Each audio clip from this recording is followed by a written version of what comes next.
ನಮಸ್ಕಾರ ವೀಕ್ಷಕರೇ, national TV presence big boss ಅಪ್ಡೇಟ್ಗೆ ಸ್ವಾಗತ. ನಾನು ಸ್ವಾತಿ ಸಾಲ್ಯನ್. ಎಲ್ಲರೂ ಇವತ್ತಿನ ಪ್ರೋಮೋ ಅಂತೂ ನೋಡೇ ಇರ್ತೀರಾ. ಅದಕ್ಕಿಂತ ಮುಂಚೆ ಸಾಟರ್ಡೆ ಎಪಿಸೋಡಲ್ಲಿ ಫುಲ್ ಕ್ಲಾಸ್ ಅಶ್ವಿನಿ ಅವ್ರಿಗೇನೆ ಕೊಟ್ಟಿದ್ದಾರೆ ಸುದೀಪ್ ಅವರು. ಯಾಕಂದ್ರೆ ಅಶ್ವಿನಿ ಅವರು ಒಂದು ವಾರದಿಂದ ಏನೆಲ್ಲ ತಪ್ಪು ಮಾಡಿದ್ದಾರೆ, ಏನೆಲ್ಲ ಮಾತುಗಳು ಆಡಿದ್ದಾರೆ, ಸೊ ಈ ವಿಚಾರವಾಗಿ ಸುದೀಪ್ ಅವರು ಕ್ಲಾಸ್ ತಗೊಂಡಿರ್ತಾರೆ. ಆ ಒಂದು ಎಪಿಸೋಡ್ ಫುಲ್ ಅಶ್ವಿನಿ ಅವರಿಗೆ ಕ್ಲಾಸ್ ತಗೊಳ್ಳೋದೇ ಆಗಿರುತ್ತೆ. ಯಾಕಂದ್ರೆ ಅವ್ರು ಹೇಳಿದ ಮಾತುಗಳನ್ನಾಗಿರ್ಬೋದು, ರಘುವರ್ ಜೊತೆ ಆಡಿದ ಜಗಳಗಳಾಗಿರ್ಬೋದು, ಅಥವಾ ಗಿಲ್ಲಿ ಜೊತೆ ಆದಂತಹ ಕೆಲವೊಂದು ಕನ್ವರ್ಸೇಷನ್ ಆಗಿರ್ಬೋದು, ಸೊ ಈ ವಿಚಾರವಾಗಿ ಸುದೀಪ್ ಅವರು ಮಾತಾಡ್ತಾರೆ. ಇಲ್ಲಿ ರಘು ಮತ್ತೆ ಅಶ್ವಿನಿ ಅಂತ ವಿಷಯ ಬಂದಾಗ ಫಸ್ಟ್ಲಿ ಅವ್ರು ಮಾತಾಡಿದ್ದು ರಘು ಮತ್ತೆ ಅಶ್ವಿನಿ ಅವರ ಜಗಳದ ಬಗ್ಗೆನೆ. ಯಾಕಂದ್ರೆ ಈ ಒಂದು ಇದ್ರಲ್ಲಿ ಅವರು ಉಪವಾಸ ಮಾಡಿರೋದಾಗಿರ್ಬೋದು, ಉಪವಾಸ ಸತ್ಯಾಗ್ರಹ ಅಂತಾನು ಹೇಳ್ಬೋದು, ಈ ತರ ಒಂದು ಮಾಡಿದ ಕಾರಣ ಇದರಿಂದ ನೀವು ಎಮೋಷನಲ್ ಬ್ಲಾಕ್ ಮೇಲ್ ಮಾಡಬೇಡಿ ಅನ್ನೋ ಮಾತನ್ನ ಹೇಳ್ತಾರೆ. ಸೊ ಅವರು ಆದ್ಮೇಲೆ ಅಶ್ವಿನಿ ಅವ್ರು ಅನ್ಕೊಳ್ತಾರೆ, ಅವರು ಮೊದ್ಲಿಗೆ ರಘು ಅವ್ರ ವಿಷಯ ಮಾತಾಡ್ಬೇಕಾದ್ರೆ ಎಲ್ಲೋ ರಘು ಅವ್ರಿಗೆ ಬೈತಾರೇನೋ ಅನ್ನೋ ಒಂದು ಮುಖಭಾವನೆ ಅವ್ರು ತೋರಿಸ್ತಿರ್ತಾರೆ. ಯಾಕಂದ್ರೆ ಸುದೀಪ್ ಅವ್ರು ಸ್ಟಾರ್ಟಿಂಗ್ ರಘು ಅವ್ರ ಜೊತೆನೆ ಮಾತಾಡ್ತಿರ್ತಾರೆ, ನೀವು ಈ ತರ ಯಾಕೆ ಮಾಡಿದ್ರೆ 10 ನಿಮಿಷ ಕಾಯ್ಬೋದಿತ್ತಲ್ಲ ಅಂತ. ಆದ್ಮೇಲೆ ಇನ್ನೊಂದ್ಸತಿ ನೋಡಿದಾಗ ಅಶ್ವಿನಿ ಅವ್ರಿಗೂ ಕೂಡ ಕ್ಲಾಸ್ ತಗೊಂಡಿರ್ತಾರೆ. ಅಂದ್ರೆ ನೀವು ಮಾತಿನ ಬರ್ದಲ್ಲಿ ನೀವೇನೇನೋ ಮಾತಾಡ್ತೀರಿ ಅನ್ನೋದು ಕೂಡ ನಿಮ್ಗೆ ಅರಿವಿರ್ಬೇಕು. ನೀವು ಒಬ್ರಿಗೆ ಮರ್ಯಾದೆ ಕೊಡೋದಾದ್ರೆ ಇನ್ನೊಬ್ರು ನಿಮ್ಗೆ ಮರ್ಯಾದೆ ಕೊಡ್ಲೇಬೇಕಂತಿಲ್ಲ. ಯಾಕಂದ್ರೆ ನೀವು ಮೊದಲು ರೆಸ್ಪೆಕ್ಟ್ ಕೊಟ್ರೆ ಅವರು ಕೂಡ ನಿಮ್ಗೆ ರೆಸ್ಪೆಕ್ಟ್ ಕೊಟ್ಟೆ ಮಾತಾಡ್ತಾರೆ. ನಿಮ್ಗೆ ರೆಸ್ಪೆಕ್ಟ್ ಬೇಕಿದ್ರೆ ನೀವು ಚಿಕ್ಕ ಮಗುವಿಗೂ ಕೂಡ ರೆಸ್ಪೆಕ್ಟ್ ಕೊಟ್ಟೆ ಮಾತಾಡ್ಬೇಕು ಅನ್ನೋ ಮಾತು ಕೂಡ ಹೇಳ್ತಾರೆ. ಸೊ ಈ ವಿಚಾರವಾಗಿ ಅಶ್ವಿನಿ ಅವ್ರಿಗೆ ಎಲ್ಲೋ ಅವ್ರಿಗೆ ಒಂದು ಮುಖಭಂಗ ಆಗುತ್ತೆ ಅನ್ನೋ ಅನ್ಸುತ್ತೆ. ಇನ್ನು ಗಿಲ್ಲಿ ಮತ್ತೆ ಅಶ್ವಿನಿ ಅವ್ರ ಜಗಳ ಬಂದಾಗ ಒಂದು ವಿಡಿಯೋವನ್ನ ತೋರಿಸ್ತಾರೆ, ಫನ್ನಿ ವೇಯಲ್ಲಿ ಒಂದು ವಿಡಿಯೋ ತೋರಿಸ್ತಾರೆ. ಅಶ್ವಿನಿ ಮತ್ತೆ ಗಿಲ್ಲಿ ಯಾವ ತರ ಟಾಸ್ಕ್ ಅಲ್ಲಿ ಎಷ್ಟು ಕಾನ್ಸಂಟ್ರೇಟ್ ಮಾಡಿದ್ರು, ಆಮೇಲೆ ಜಗಳ ಆದ್ಮೇಲೆ ಎಷ್ಟು ಏನೆಲ್ಲ ಮಾತಾಡಿದ್ರು, ಈ ಒಂದು ಏನು ವಿಡಿಯೋವನ್ನ ಬಿಗ್ ಬಾಸ್ ಅಲ್ಲಿ ಸುದೀಪ್ ಅವರು ಪ್ಲೇ ಮಾಡ್ತಾರೆ. ಸೊ ಇದನ್ನೆಲ್ಲ ನೋಡುವಾಗ ಅವರಿಗೆ ಈ ಕಡೆ ನಾವು ಮಾಡಿದ ಉಸ್ತುವಾರಿ ತಪ್ಪು ಅಂತಾನು ಅನ್ನಿಸ್ತು. ಅಶ್ವಿನಿ ಅವರು ಅವ್ರನ್ನ ಸಮರ್ಥಿಸಿಕೊಳ್ತಿದ್ದಾರೆ. ಯಾಕಂದ್ರೆ ಗಿಲ್ಲಿ ಒಪ್ಕೊಂಡ್ರು ನಾನು ಮಾಡಿದ ತಪ್ಪಿದೆ, ಅಲ್ಲಿ ತಪ್ಪು ಕಾಣಿಸ್ತಿದೆ. ಆದ್ರೆ ಅಶ್ವಿನಿ ಅವರು ಇಲ್ಲಣ್ಣ ಅಂತ ಹೇಳ್ಕೊಂಡೆ ಮಾತಾಡ್ತಿದ್ರು. ಯಾಕಂದ್ರೆ ಅಶ್ವಿನಿ ಅವರಿಗೆ ತನ್ನ ತಪ್ಪನ್ನ ಒಪ್ಪಿಕೊಳ್ಳುವಷ್ಟು ಅವರು ಮೆಚೂರ್ ಅಂತಾನು ಹೇಳಕ್ಕಾಗಲ್ಲ. ಅವರ ತಪ್ಪನ್ನ ಅವರು ಒಪ್ಕೊಳ್ಳಲ್ಲ. ಯಾವುದೇ ಒಂದು ಗೇಮಲ್ಲಿ ಆಗ್ಬೋದು, ನೋಡಿರ್ಬೋದು ನೀವು ಕೂಡ, ತನ್ನ ತಪ್ಪನ್ನ ಒಪ್ಕೊಳ್ಳಲ್ಲ ಅವರು. ಸೊ ಈ ವಿಚಾರ ಬಂದಾಗ ಸುದೀಪ್ ಅವ್ರು ಹೇಳ್ತಾರೆ, ಉಸ್ತುವಾರಿಗಳಂತ ಬಂದಾಗ ಅಲ್ಲಿ ಇಡೀ ಟಾಸ್ಕ್ ಅನ್ನ ಅವ್ರು ನೋಡ್ಕೊಂಡಿರ್ತಾರೆ. ಸೊ ಈ ವಿಚಾರವಾಗಿ ನೀವೇ ಎಷ್ಟು ತಪ್ಪು ಮಾಡಿದ್ರಿ. ಬಿಗ್ ಬಾಸ್ ಯಾವತ್ತೂ ಯಾವ ಒಂದು ಟಾಸ್ಕ್ ಅಲ್ಲಿ ಕೂಡ ನಡುವಲ್ಲಿ ಬಂದು ಪಾಸ್ ಅಂತ ಹೇಳಿಲ್ಲ, ಅಥವಾ ನಡುವಿಗೆ ಅವರು ಬಂದು ಗೇಮ್ ಅನ್ನ ನಿಲ್ಸೋದಾಗಿರ್ಬೋದು, ಯಾವುದೇ ಒಂದು ನಿಮ್ಮ ನಿರ್ಧಾರದಲ್ಲಿ ಅಡೆತಡೆಗಳಾಗಿರ್ಬೋದು, ಆವಾಗ ಬಿಗ್ ಬಾಸ್ ಗೇಮ್ ನಡುವೆ ಬಂದಿರ್ಬೋದು. ಆದ್ರೆ ಯಾವುದೇ ಕಾರಣಕ್ಕೂ ನೀವು ಗೇಮ್ ಆಡ್ತಿರ್ಬೇಕಾದ್ರೆ ಇಲ್ಲಿ ಈ ಒಂದು ಎಪಿಸೋಡ್ ಅಂದ್ರೆ ಇಷ್ಟು ಸೀಸನ್ ಅಲ್ಲಿ ಯಾವತ್ತೂ ಬಂದಿಲ್ಲ, ಇದೇ ನಿಮ್ಮ ಫಸ್ಟ್ ಸೀಸನ್ ಅಂತಾನು ಹೇಳ್ತಾರೆ. ಯಾಕಂದ್ರೆ ಅಲ್ಲಿ ತಪ್ಪಾಗ್ತಿದೆ ಅಂದಾಗ ಉಸ್ತುವಾರಿಗಳು ನೋಡ್ಕೊಳ್ತಿರ್ಲಿಲ್ಲ, ಅವರವರೇ ಜಗಳ ಮಾಡ್ಕೊಳ್ತಾ ಇದ್ರು. ಸೊ ಈ ವಿಚಾರವಾಗಿ ಸುದೀಪ್ ಅವರು ಧ್ವನಿ ಎತ್ತಾರೆ. ಇನ್ನು ಗಿಲ್ಲಿ ವೈಯಕ್ತಿಕವಾಗಿ ನನ್ನ ಟಾರ್ಗೆಟ್ ಮಾಡ್ತಾನೆ ಅಂತಾನೆ ಹೇಳ್ತಾರೆ ಅಶ್ವಿನಿ ಅವರು.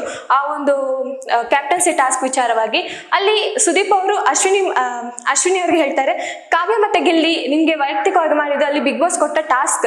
ಯಾಕಂದ್ರೆ ಬಿಗ್ ಬಾಸ್ ಕೊಟ್ಟಿರೋ ಟಾಸ್ಕ್ ಅನ್ನು ಅವ್ರು ಚೆನ್ನಾಗಿ ಮಾಡಿದ್ದಾರೆ, ನೀವು ಟ್ರಿಗರ್ ಆಗ್ಬೇಕಿತ್ತು, ನಿಮ್ಮನ್ನ ಟ್ರಿಗರ್ ಮಾಡ್ಬೇಕಿತ್ತು, ಅವರು ಆ ಕೆಲಸವನ್ನ ಮಾಡಿದ್ದಾರೆ. ಅದರಲ್ಲಿ ಗಿಲ್ಲಿ ಮತ್ತೆ ಕಾವ್ಯ ಗೆದ್ದಿದ್ದಾರೆ ಅಂತಾನೆ ಹೇಳ್ತಾರೆ. ಅಶ್ವಿನಿಯನ್ನು ಅದನ್ನು ಕೂಡ ಸಮರ್ಥಿಸ್ಲಿಕ್ಕೆ ಹೋಗ್ತಾರೆ. ಯಾಕಂದ್ರೆ ತುಂಬಾ ವೈಯಕ್ತಿಕವಾಯ್ತದು ಅಂತ ಹೇಳ್ತಾರೆ.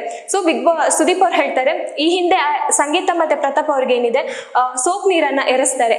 ಸೊ ಈ ವಿಚಾರವಾಗಿ ಅವರಿಗೆ ಎಲ್ಲೂ ಅವರಿಗೆ ವೈಯಕ್ತಿಕವಾಗಿ ಯಾರ ಮೇಲೂ ಕೋಪ ಇರ್ಲಿಲ್ಲ, ಅವ್ರ ಮೇಲೆ ಯಾರಿಗೂ ಕೋಪ ಇರ್ಲಿಲ್ಲ. ಆದ್ರೆ ಅವ್ರು ಆಸ್ಪತ್ರೆಗೆಲ್ಲ ಹೋಗಿ ಬಂದ್ರು. ಸೊ ಅಲ್ಲಿ ಅವ್ರಿಗೆ ವೈಯಕ್ತಿಕ ಅಂತ ಕಾಣಿಸಲ್ಲ, ಅಂತೂ ಬಿಗ್ ಬಾಸ್ ಕೊಟ್ಟ ಟಾಸ್ಕ್ ಅದು. ಸೊ ನೀವು ಅದನ್ನ ವೈಯಕ್ತಿಕವಾಗಿ ತಗೊಳ್ಳಿ, ಬಿಗ್ ಬಾಸ್ ಕೊಟ್ಟ ಟಾಸ್ಕ್ ಅನ್ನ ಪಾಲಿಸಿದ್ರೆ ನಿಮ್ಗೊಂದು ಕ್ಲಾಪ್ ಸಿಕ್ತಿತ್ತು, ಅಥವಾ ನಿಮ್ಗೆ ಇವತ್ತೊಂದು ನಾನು ಕ್ಲಾಪ್ ಕೊಡ್ತಿದ್ದೆ ಅನ್ನೋದು ಕೂಡ ಮಾತು ಹೇಳ್ತಾರೆ.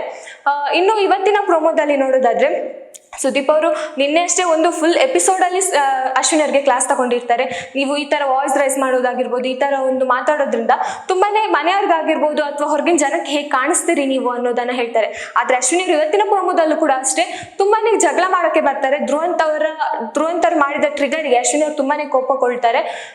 ಹಾಗಾಗಿ ಅಶ್ವಿನಿ ಅವರು ಇನ್ನೂ ಬದಲಾಗ್ತಾರ ಅನ್ನೋದು ಕೂಡ ಕನ್ಫ್ಯೂಷನ್ ಅಲ್ಲಿ ಇದೆ. ಯಾಕಂದ್ರೆ ಅಶ್ವಿನಿ ಅವರು ಬದಲಾಗುವಂತ ಕ್ಯಾರೆಕ್ಟರ್ ಅಲ್ಲ ಅಂತ ಅನ್ಸುತ್ತೆ.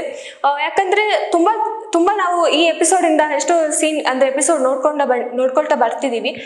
ಹಾಗಾಗಿ ಅಶ್ವಿನಿ ಅವರು ಇವತ್ತೊಂದು ಬದಲಾವಣೆಗೆ ಒಂದು ಚಾನ್ಸ್ ಸಿಕ್ಕಿತ್ತು ಅಶ್ವಿನಿ ಅವ್ರಿಗೆ. ನಿನ್ನೆ ಅಂದ್ರೆ ಮೊನ್ನೆ ಆದ ಎಪಿಸೋಡ್ ಇಡೀ ಫಸ್ಟ್ ಸಾಟರ್ಡೆ ಎಪಿಸೋಡ್ ಅಲ್ಲಿ ಕ್ಲಾಸ್ ಅವರಿಗೇನೆ ತಗೊಂಡಿದ್ದು. ಫಸ್ಟ್ ಇಂದ ಲಾಸ್ಟ್ ವರ್ಗು ಅಶ್ವಿನಿ ಅಂತಾನೆ ಸುದೀಪ್ ಅವರ ಬಾಯಲ್ಲಿತ್ತು. ಸೊ ಈ ವಿಚಾರಕ್ಕೆ ಅವ್ರು ಬದಲಾಗಬೇಕಿತ್ತು. ಆದ್ರೆ ಇವತ್ತಿನ ಪ್ರೋಮೋ ನೋಡಿದಾಗ ಅಶ್ವಿನಿ ಅವರು ಬದಲಾಗೋ ಚಾನ್ಸ್ ಇಲ್ಲ. ಯಾಕಂದ್ರೆ ಬದಲಾಗಬೇಕಾದ್ರೆ ಅಶ್ವಿನಿ ಅವರು ಏನೇ ತಕೊಂಡ್ರು ಅಥವಾ ಮನೆಯವ್ರು ಏನೇ ಹೇಳಿದ್ರು ಅದನ್ನ ಕಾಮ್ ಆಗಿ ತಕೊಂಡು, ಅಥವಾ ಏನಕ್ಕಾದ್ರೂ ಅವ್ರು ಹೇಳಿದಕ್ಕೆ ಒಂದು ಪಾಯಿಂಟ್ ಕೊಡ್ಬೋದೇನೋ, ಆದ್ರೆ ಅವರು ಜಗಳಕ್ಕೇನೆ ಬರ್ತಾರೆ. ಸೊ ಈ ವಿಚಾರವಾಗಿ ಅಶ್ವಿನಿ ಅವರು ಬದಲಾಗಲ್ಲ ಅಂತ ಅನ್ಸುತ್ತೆ. ಇನ್ನು ಜಾನ್ವಿ ಅವರು ಅಶ್ವಿನ್ ಜೊತೆ ಇದ್ರಂತೂ ಅವರಿಬ್ಬರ ಮಾತುಕತೆಗಳಲ್ಲಿ ಇಡೀ ಮನೇನೇ ಇರುತ್ತೆ. ಯಾಕಂದ್ರೆ ಅಲ್ಲಿ ಗಾಸಿಪ್ ಇಲ್ಲಿ ಗಾಸಿಪ್ ಆಗಿರ್ಬೋದು. ಜಾನ್ವಿ ಅವರು ಅಶ್ವಿನ್ ಜೊತೆ ಇರ್ದಿದ್ದಾಗ ಏನೋ ತಮ್ಮ ಸ್ವಂತದಲ್ಲಿ ಆಟ ಆಡ್ತಿದ್ದಾರೆ, ಒಂಟಿಯಾಗಿ ಆಟ ಆಡ್ತಿದ್ದಾರೆ ಅಂತ ಅನಿಸ್ತಿತ್ತು. ಆದ್ರೆ ಅಶ್ವಿನಿ ಅವರು ಯಾವಾಗ ಜಾನ್ವಿ ಜೊತೆ ಇರ್ತಾರ ಅವರಿಬ್ಬರದ್ದೇ ಬೇರೆ ಒಂದು ಲೋಕದಲ್ಲಿ ಇರ್ತಾರೆ ಅಂತ ಹೇಳೋಕ್ಕಾಗುತ್ತೆ. ಇನ್ನು ಅಶ್ವಿನಿ ಅವರು ಇವತ್ತಿನ ಪ್ರೊಮೋದಲ್ಲಿ ನೋಡೋದಾದ್ರೆ ಅಶ್ವಿನಿ ಅವರು ತುಂಬಾನೇ ವಾಯ್ಸ್ ರೈಸ್ ಮಾಡ್ತಾರೆ. ಇಲ್ಲಿ ಏನ್ ಟಾಸ್ಕ್ ಅಂದ್ರೆ ನಾಮಿನೇಟ್ ಟಾಸ್ಕ್ ಅಂತ ಇರುತ್ತೆ, ನಾಮಿನೇಟ್ ಅನ್ನ ಮಾಡೋದಿರುತ್ತೆ. ಈ ವಿಚಾರವಾಗಿ ಬಂದಾಗ ಧ್ರುವಂತ್ ಅವರು ಅಶ್ವಿನಿ ಅವ್ರನ್ನ ಹೆಸರನ್ನ ತಗೊಳ್ತಾರೆ. ಈ ಮನೆಯವರೆಲ್ಲ ಒಂದು ತನ್ನ ಯಾರ ನಾಮಿನೇಟ್ ಮಾಡ್ತೀರಿ ಅವರ ಬಟ್ಟೆಯನ್ನ ಒಗ್ದು ಅವರಿಗೆ ನಾಮಿನೇಟ್ಗೆ ಕಾರಣ ಕೊಡ್ಬೇಕಾಗಿರುತ್ತೆ. ಸೊ ಅಲ್ಲಿ ಕೆಲವೊಂದಿಷ್ಟು ನಾಮಿನೇಟ್ ಹೆಸರುಗಳು ತುಂಬಾ ವಿಚಿತ್ರ ಅನಿಸ್ತು. ಯಾಕಂದ್ರೆ ರಕ್ಷಿತಾ ಗಿಲ್ಲಿ ಅವ್ರ ಹೆಸರು ತಗೊಳ್ಳೋದಾಗಿರ್ಬೋದು. ಈ ಒಂದು ವಿಚಾರ ನೋಡಿದಾಗ ರಕ್ಷಿತಾ ಅವ್ರಿಗೆ ಎಲ್ಲೋ ಗಿಲ್ಲಿ ವಿರುದ್ಧ ಏನೋ ಹೋಗ್ತಿದ್ದಾರೆ, ಗಿಲ್ಲಿ ಅಂದ್ರೆ ಯಾಕೋ ದೂರ ಸರಿತಿದ್ದಾರೆ ಅನ್ನೋದು ಕೂಡ ಗೊತ್ತಾಗುತ್ತೆ. ಯಾಕಂದ್ರೆ ಹೊರಗಡೆ ಅವರ ಕಾಂಬೋ ತುಂಬಾ ಚೆನ್ನಾಗಿ ಬಿಲ್ಡ್ ಆಗ್ತಾ ಇದೆ. ಹೊರಗಡೆ ಅವ್ರಿಗೆ ಅವ್ರದ್ದೇ ಒಂದು ಸಪ್ರೇಟ್ ಫ್ಯಾನ್ ಪೇಜ್ ಕೂಡ ಕ್ರಿಯೇಟ್ ಆಗಿದೆ, ಫ್ಯಾನ್ ಬೇಸ್ ಇರ್ಬೋದು ಅವರಿಬ್ಬರಿಗೆ.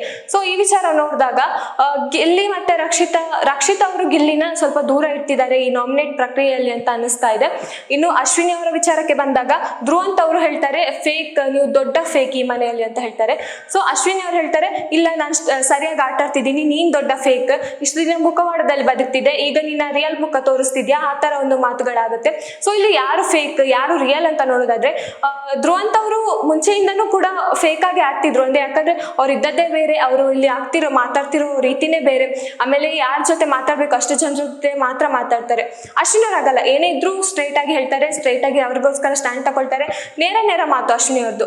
ಸೊ ಈ ವಿಚಾರ ಬಂದಾಗ ಧ್ರುವಂತ್ ಹಾಗೂ ಅಶ್ವಿನಿ ನಡುವೆ ಇವತ್ತೊಂದು ದೊಡ್ಡ ಜಗಳನೇ ಆಗುತ್ತೆ. ಹಾಗಾಗಿ ಯಾರ ವಾದಕ್ಕೆ ಯಾರ ಪ್ರತಿವಾದನೆ ಇರುತ್ತೆ ಅಂತ ಈ ಒಂದು ಇವತ್ತಿನ ಎಪಿಸೋಡ್ ಅಲ್ಲಿ ನಾವು ನೋಡ್ಬೇಕಾಗುತ್ತೆ. ಇನ್ನು ಅಶ್ವಿನಿ ಅವರು ಈ ವಾರ ಹೇಗಿರ್ತಾರೆ, ಸುದೀಪ್ ಹೇಳಿದ ಮಾತುಗಳನ್ನ ಕೇಳಿಸ್ತಾರ ಅಥವಾ ಕೇಳಿಸ್ಕೊಳ್ತಾರ, ಅವರು ಯಾವ್ದನ್ನ ಹೇಳಿದಾರೆ ಫಾಲೋ ಮಾಡ್ಲಿಕ್ಕೆ, ಸೊ ಈ ವಿಚಾರವನ್ನ ಫಾಲೋ ಮಾಡ್ತಾರ ಅಂತ ಇವತ್ತಿನ ನಾವು ಸಡನ್ ಎಪಿಸೋಡ್ ತನಕ ನೋಡ್ಬೇಕಾಗುತ್ತೆ. ಇನ್ನು ಏನಾದ್ರೂ ಚೇಂಜಸ್ ಆಗ್ಲಿಲ್ಲ ಅಂದ್ರೆ ಸುದೀಪ್ ಅವರು ಮತ್ತೊಮ್ಮೆ ಅಶ್ವಿನಿ ಅವರಿಗೆ ಕ್ಲಾಸ್ ತಗೋತಾರ ಅನ್ನೋದು ಕೂಡ ನಾವು ಕಾದ್ ನೋಡ್ಬೇಕಷ್ಟೇ. ಇನ್ನಷ್ಟು ಸುದ್ದಿಗಳಿಗಾಗಿ ನೋಡ್ತಾ ಇರಿ ನ್ಯಾಷನಲ್ ಟಿವಿ. ಧನ್ಯವಾದಗಳು.